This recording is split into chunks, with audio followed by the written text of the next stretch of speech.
श्री गुरुचरित्र अध्याय पहिला मंगलाचरण शिष्याच्या हृदयातील गुरुभेटीची तळमळ। भक्तांनो, या अध्यायाच्या पठनाने कल्याण होऊन त्याच्यावर अखंड गुरुकृपा प्राप्त होईल। अध्यायाला सुरुवात होत आहे। श्री गणेशाय नमः। हे गजानना, तुला नमस्कार असो। तू विश्वाचा प्रतिपालक आहेस। जे तुझी भक्ती करतात त्यांच्या कार्यात विघ्ने येत नाहीत।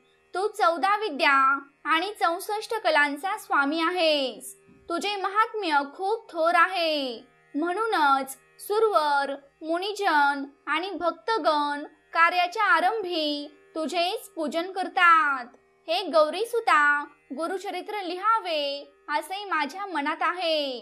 तो बुद्धिदाता आहेस, म्हणूनच तुला वंदन करून मी अशी प्रार्थना करतो की हे ग्रंथकार्य तू निज कृपेने पूर्णत्वास ने। मला आशीर्वाद दे आणि स्फूर्ती दे। आई सरस्वती, मी तुला नमस्कार करतो। श्री नृसिंह सरस्वती हे माझे गुरु आहे। त्यांच्या नावात तुझे नाव असल्यामुळे तू मला अत्यंत प्रिय आहेस। तू माझ्यावर प्रसन्न हो आणि या कार्यासाठी मला मदत कर। सृष्टी उत्पन्न करणारा ब्रह्मदेव, विश्वपालक श्री विष्णू आणि संहाराने सृष्टीचे नियमन करणारा शंकर, या त्रिवर्गास नमस्कार। सर्व देवांना नमस्कार। सिद्ध, गंधर्व, ऋषी, व्यासादी श्रेष्ठ मुनी, वाल्मिकी आदी कवीश्वर, या सर्वांना नमस्कार। तुम्ही माझ्यावर कृपादृष्टी ठेवून हे ग्रंथकार्य पूर्णत्वास न्या अशी विनम्र प्रार्थना करतो।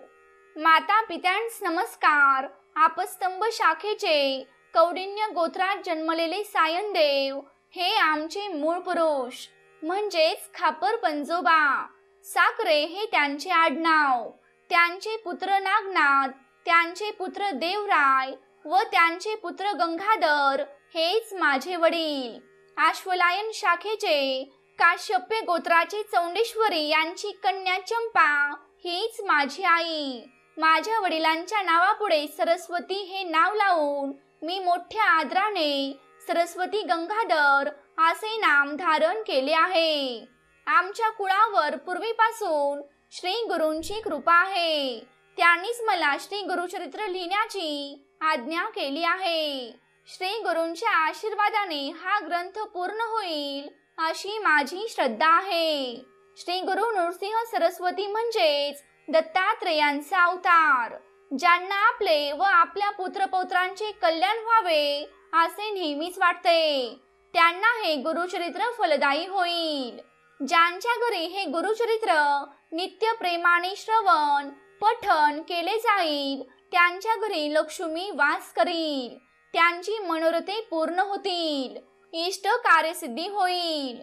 तेथे सुख समाधान नांदेल। दुःख, संकटे, चिंता, पीडा आणि व्याधी ह्यांचे निवारण होईल।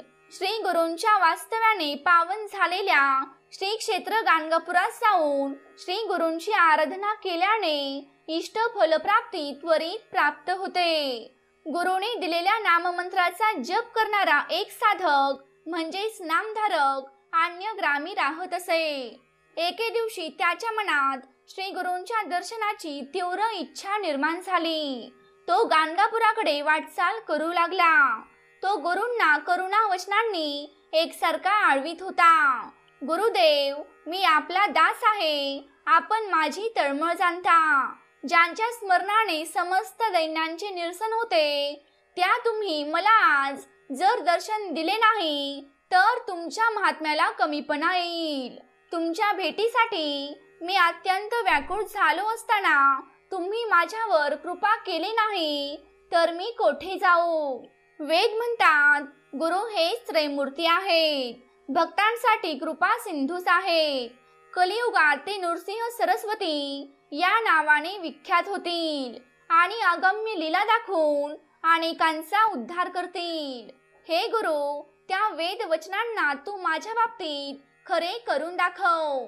तुझ्या ठाई तिन्ही देवांचे गुण एक वटलेले आहेत।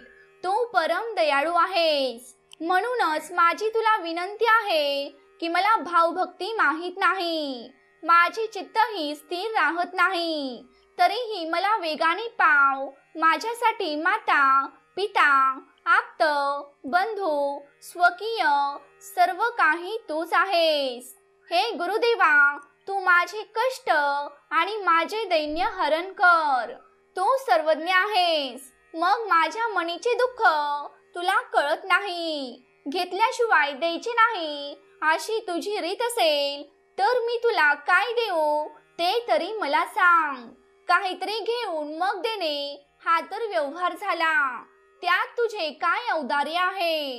हे नरहरी, माझ्यावर कृपा करणे तुला सहज शक्य असताना मला एवढा आटापिटा का करायला लावतोस.